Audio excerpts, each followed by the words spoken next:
G'day, I'm Brendan Ryder from I Am The Riot, and you're watching the AU review at Canadian Music Week. Thank you very much for joining us and welcome to Toronto. No, thank you for having me in this lovely city. How's the city treating you apart from the cooler than desirable weather?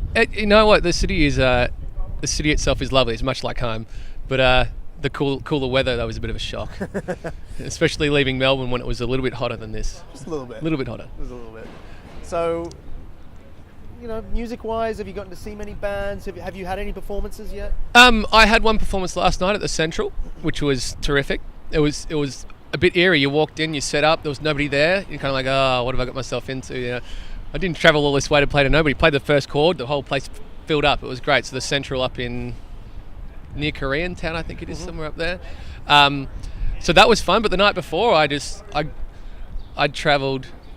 So I work as a roadie, and I worked with a few bands the days leading up to, then flew straight out to Vancouver after that. So I was pretty knackered by the time I got to Toronto, but as soon as I did, I went to the underground garage and just sat there and watched bands the whole night, and they were great. None of them were Australian. They were just all great country and musicians. Anything that kind of sticks out? Yeah, they were all really great. There's a great band. I suck at names. But there was someone, James and the Perfect Gentleman at the Central last night were very kind of Ryan Adams and very just that real honest kind of rock and roll. It was great. I loved it.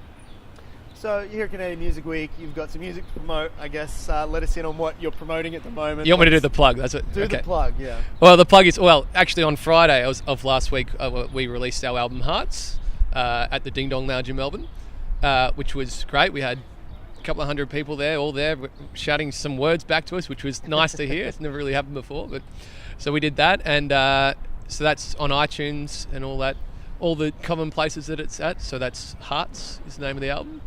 So we're doing that.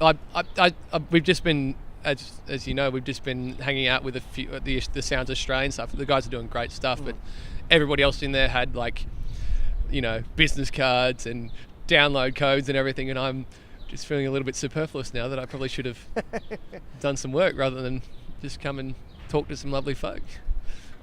It'll do the trick. Yeah.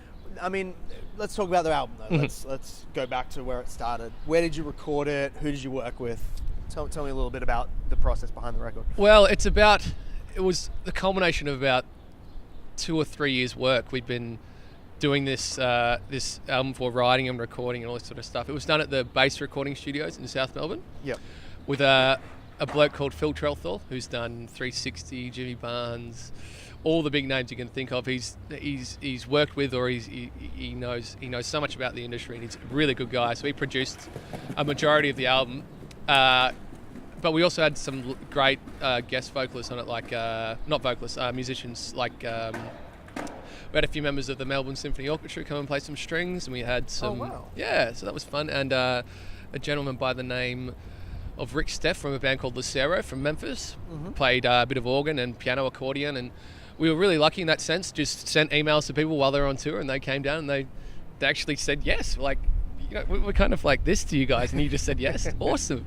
So that was fun. But then we did a possible campaign to actually fund. So we everything up until the finished product we funded ourselves, and then after that we got a possible campaign to actually get the record to people's ears, and that was extraordinary. We're so grateful for that, and people put above and beyond of what we asked them. It's amazing. And now it's out in the world. It's out in the world. It's out in the digital world, and it's out there in the physical world as well on a smaller scale, but it's still there. How many years do some of these songs go back?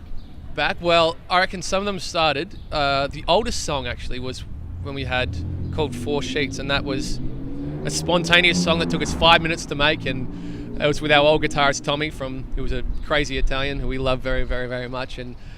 But that was 2010 or something like that. And the next song I wrote when I was traveling in the States in 2012. It's spaced out over a long time. Yeah. The thing, it sucks recording in that manner because you're always so meticulous about every little thing, and it takes so long to record an album. But it's out there now. It's there. It's there. We got there. It's out into the world. That's correct. So looking forward, what's happening for you after Canadian Music Week? Well, Canadian Music Week, we do a few shows here. I got one in a couple of hours or so, which should be fun. And I had one last night, but then I go to Paris, and I'm going to try and play some shows in Paris spontaneously. As and you then do? yeah, why not? Well, you got a guitar in your hand. You didn't travel all that way with a guitar not to play. You could do it. You could do it in the streets. I could do it right now and make a bit of cash, pay off those bills. But and then when we get back to Australia, it'll probably be a national tour up and down the East Coast. And then wherever it goes from there, probably looking into the second album, we just want to keep doing it. Like, it sucks because halfway through the making of the first album, you have all these great ideas, which then you need to put into another Wait album. for the next one, yeah. Great. Hopefully play some festivals and stuff around. Should be fun, yeah.